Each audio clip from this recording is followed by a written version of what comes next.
ನೀವು ನೋಡ್ತಾ ಇದ್ದೀರಾ ಕರ್ನಾಟಕ ಬೀಟ್ ನ್ಯೂಸ್.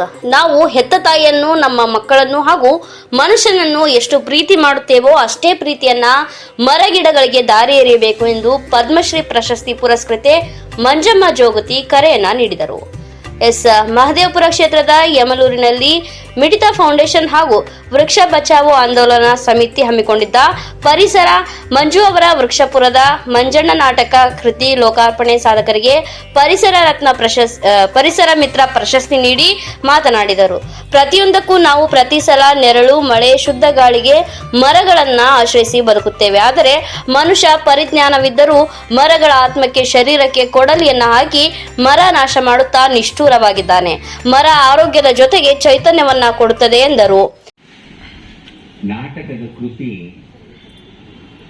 ಬಿಡುಗಡೆ ಹಾಗೂ ಪರಿಸರದ ದಿನಾಚರಣೆಯ ವೇದಿಕೆ ಮೇಲೆ ಇರತಕ್ಕಂಥ ಎಲ್ಲ ಮಹನೀಯರಿಗೂ ಮತ್ತು ಸಾಧಕರಿಗೂ, ಪ್ರಶಸ್ತಿ ಪುರಸ್ಕೃತರಿಗೂ ಮತ್ತು ಇನ್ನು ಅರಣ್ಯ ಸಂರಕ್ಷಣಾಧಿಕಾರಿ ಇಲಾಖೆಯ ಉಪ ಎಸ್.ಕೆ.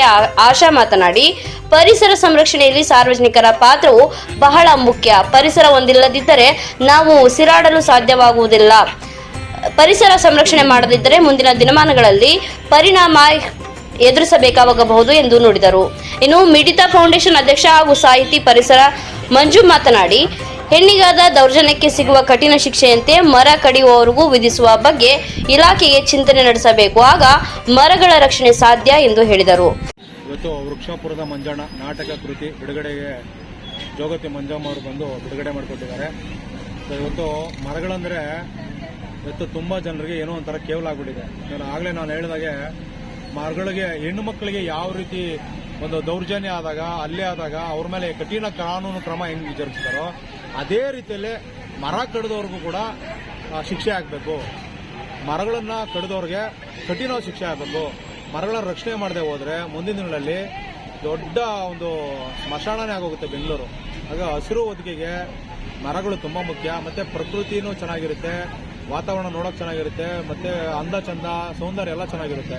ಹಾಗೆ ಮರಗಳನ್ನು ಉಳಿಸಿ ಬೆಳೆಸಿ ಅಂತ ಹೇಳಿ ಉದ್ದೇಶಕ್ಕೆ ಇದು ಮಾಡೋದು. ಮತ್ತು ಯಾರೇ ಮರಗಳ ವಿಚಾರಕ್ಕೆ ಅವರುಗಳಿಗೆ ಧಮಕಿಗಳು ಹಾಕೋದು. ಇನ್ನು ಸಾಧಕರಿಗೆ ಪರಿಸರ ರತ್ನ, ಪರಿಸರ ಮಿತ್ರ, ಅಧಿಕಾರಿಗಳಿಗೆ ಪರಿಸರ ಪುರಸ್ಕಾರ ಪ್ರಶಸ್ತಿ ನೀಡಿ ಗೌರವಿಸಲಾಯಿತು.